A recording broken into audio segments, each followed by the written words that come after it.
Udah gue record ya. Wait. Jawabnya ya tinggal kayak berdasarkan topiknya itu ya udah dijawab soalnya. Iya, maksudnya kita jawabnya gimana? Apakah kita berdua sama-sama jawab apa? Sama-sama jawab aja. Ya udah. Oke. Kalau enggak ya kalau udah terjawab tinggal nambah-nambahin aja gitu. Nah, oke. Jadi ini kan seorang mahasiswa baru menjalani kehidupan organisasi melalui komunitas musik.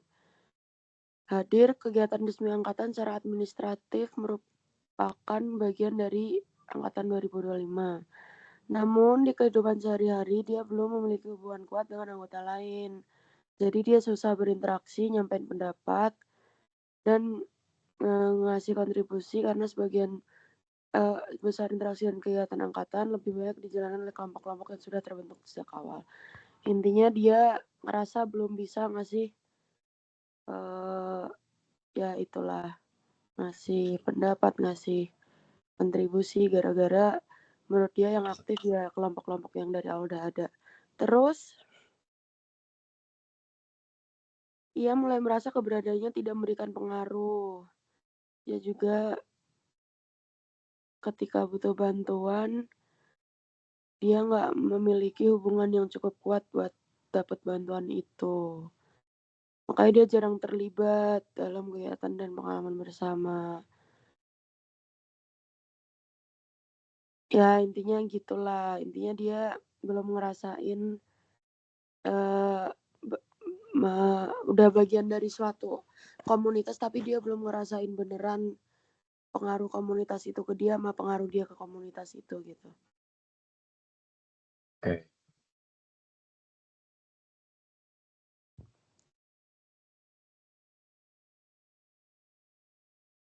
Terus? Wait. Meskipun ia tetap tercatat sebagai bagian dari angkatan 2025 dan mengikuti kegiatan-kegiatan resminya, hubungan yang terbentuk itu masih bersifat formal. Dia merasakan keberadaan dari komunitas itu dan menurut dia ya komunitas itu belum jadi sesuatu yang berarti bagi dia. Maupun bahwa dirinya memiliki pengalaman dan tujuan yang dibangun bersama anggota lainnya gitu. Padahal pengalaman dan tujuannya ya dibangun sama anggota lainnya gitu.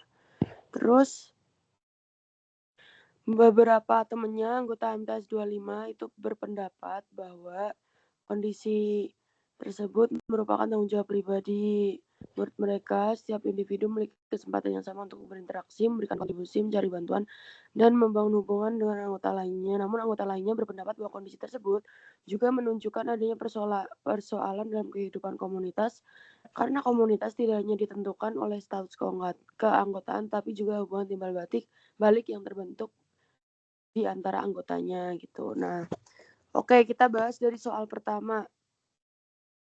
Berdasarkan kasus tersebut, apakah mahasiswa tersebut sudah dikatakan memiliki sense of community? Jelaskan alasan kalian. Boleh Za dari lo? Oke, jadi ya pasti kita semua tahu kalau jawabannya itu belum, enggak atau belum.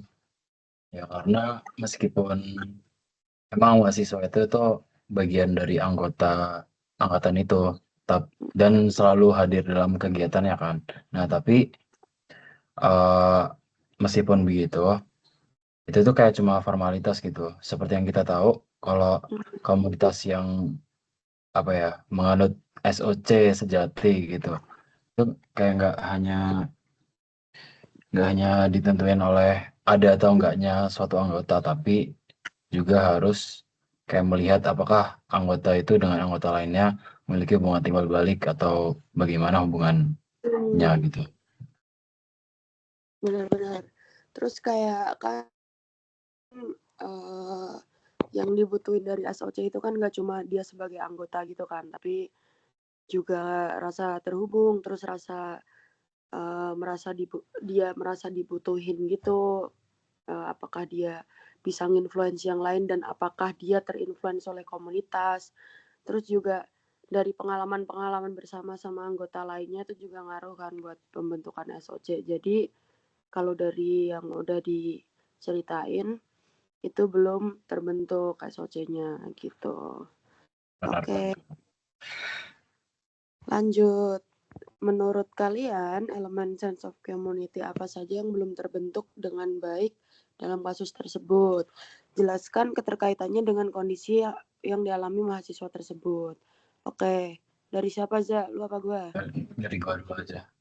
Oke, jadi sebenarnya itu keempat elemen itu juga belum terpenuhi. Yang pertama kan membership ya. Nah, dia itu emang statusnya itu sebagai anggota dari angkatan itu, namun dia kayak nggak punya ruang buat menyampaikan pendapat atau belum memiliki kesempatan untuk berkontribusi uh, sama angkatannya. Terus yang kedua, influence, yaitu pengaruh. Karena dia kayak nggak punya ruang buat nyampaikan pendapat atau kesempatan untuk berkontribusi, dia jadi nggak punya keberanian itu, dia tuh jadi nggak bisa memberikan pengaruh gitu loh. Nah, terus yang ketiga itu kan integration and fulfillment of needs. Nah, uh, karena dia tidak bisa memberikan pengaruh, otomatis dia kayak merasa dirinya tidak dianggap oleh suatu kelompok itu. Nah, jadinya dia kalau mau minta tolong ke temennya itu kayak susah karena dia uh, dari awal tuh menganggap dirinya nggak menganggap dirinya bukan bagian dari kelompok itu. Jadi kayak uh, tidak memiliki hubungan yang cukup kuat lah. Terus yang keempat, shared emotional connection. Nah, karena kurangnya keterlibatan dia dalam kayak menyampaikan pendapat atau berkontribusi gitu, jadinya kayak dia gagal lah membentuk kedekatan emosionalnya itu dengan angkatannya. Kalau kamu gimana, Prit? Oke, jadi benar setuju sama Reza kalau sebenarnya 4 elemen ini tuh kan saling dia saling nyambung satu sama lain. Jadi kalau salah satu belum terpenuhi bisa aja dia ngaruhin yang lain kayak membership. Iya, dia udah sebuah anggota dari itu.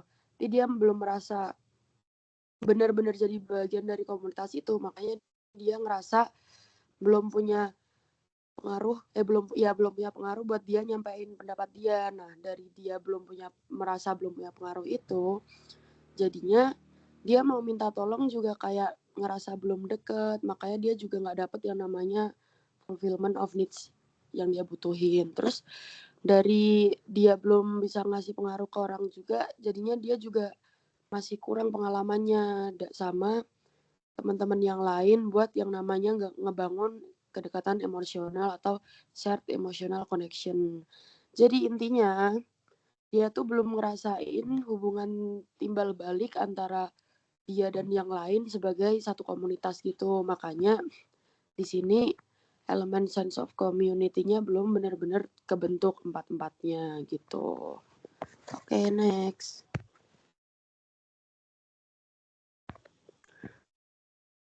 Apa Next dampak yang tuh, mungkin terjadi apabila kondisi tersebut terus berlangsung, baik bagi mahasiswa maupun sebagai komunitas? Oke. Boleh gue dulu apa lu dulu, Za? gue dulu lagi deh. Oke, jadi kalau dari mahasiswanya dulu, kalau dari mahasiswa dulu, kalau dampak bila kayak kondisi tersebut terus berlangsung, dampak itu ya tentu saja dia bakal makin terasing dan makin tidak dianggap. Terus dia juga bakal yang awalnya dia pengen ada motivasi buat berkontribusi, malah lama-lama itu jadi nggak ada dan ya dia berpotensi menjadi pasif atau apatis.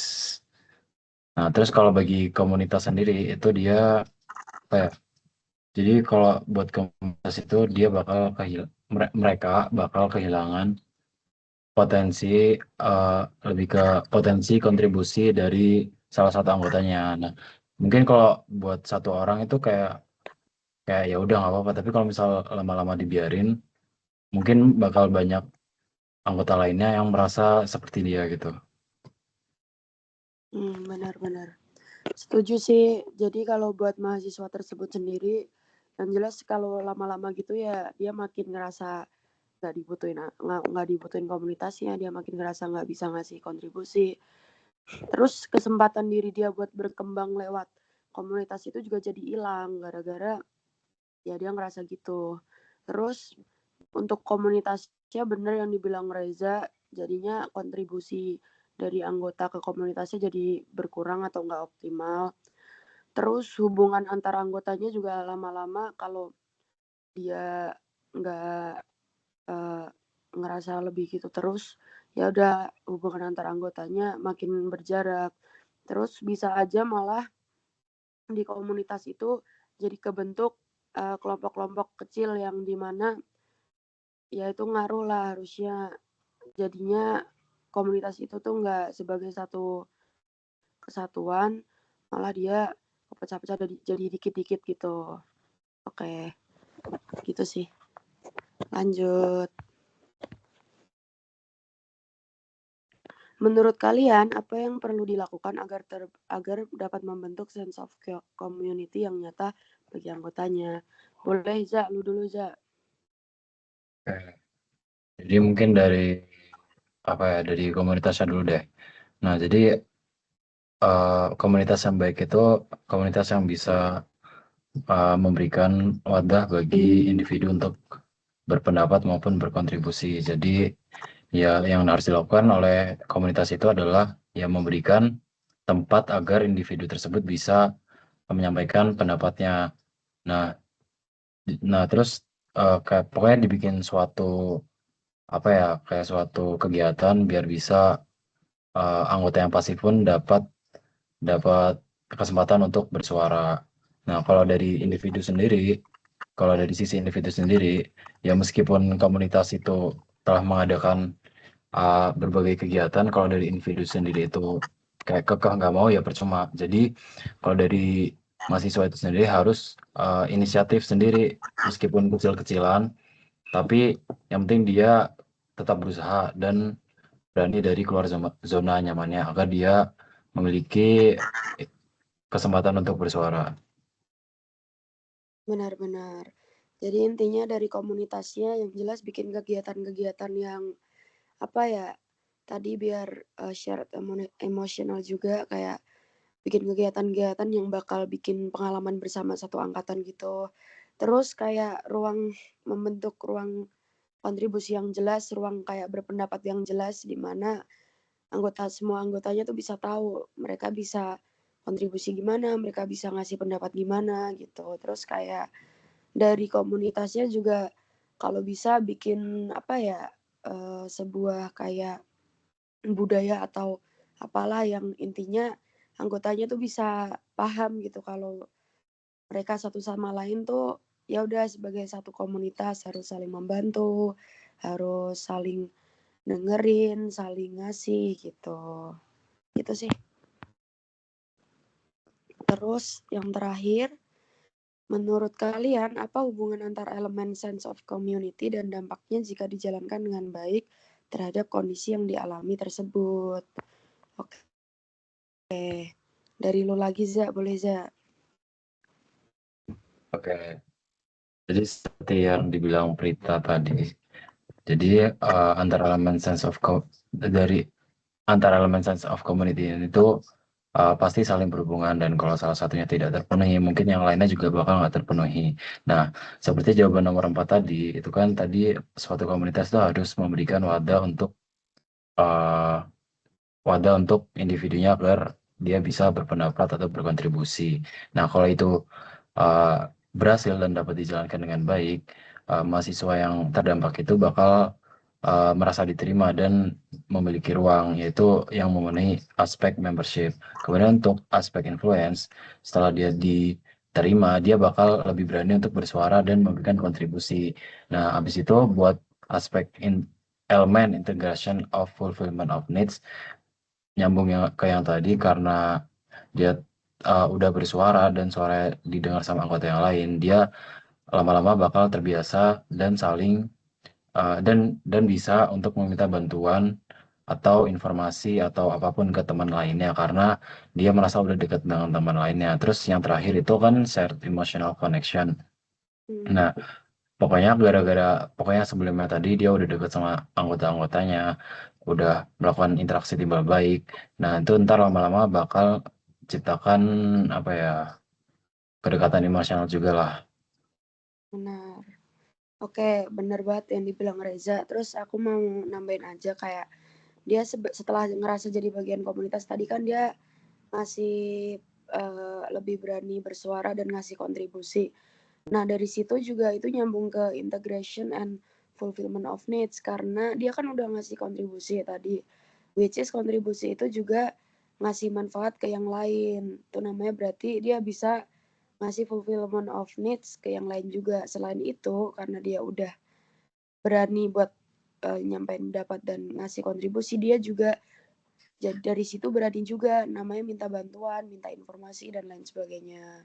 Dari situ, dari mereka udah saling memberi dan saling menerima, jadinya mereka lebih punya lagi yang namanya interaksi sama pengalaman bersama yang di situ bisa ngebentuk yang namanya kedekatan emosional gitu sih. Jadi intinya sense of community itu nggak cuma muncul dari seseorang yang udah jadi bagian dari sebuah komunitas, tapi kayak muncul dari timbal balik antara komunitas ke anggotanya serta anggota ke anggota lainnya gitu. Udah sih gitu. Setuju nggak Reza? Setuju banget. Oke, jadi itu aja yang kita diskusiin hari ini. Terima kasih. Lu mau closing statement gak, Za? Apa? Oke, jadi mungkin segitu aja dari diskusi tentang materi SOC dari kami. Terima kasih untuk KMS yang telah mendengarkan. Terima kasih. Udah ya.